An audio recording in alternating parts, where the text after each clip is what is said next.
Hello everyone, welcome to another video. Now today in this video I will show you how to change folder color on your MacBook. So let's say you want to change a folder color of, for example, this right here, right? We have a folder color. So what we can do is we can actually go and right click on it, get info, and as you can see right now we open this window right here.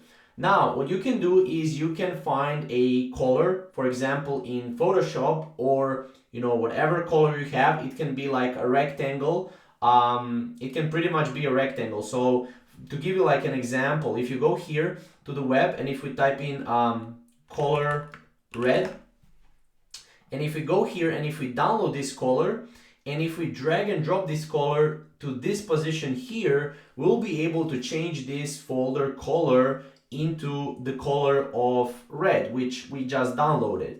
So you can also change these icons however you want. For example, I changed the icons of Loom here. You can basically go and change them however you want. Now, keep in mind at some point they will change back. I'm not sure why this is. However, this is pretty much how to do it. It's a very simple tutorial, but it's a very, very useful tutorial if you want to go and change folder colors on your MacBook. So hopefully you guys enjoyed the video. Hopefully you find it useful, and we will see you in the next video. Thank you guys for watching.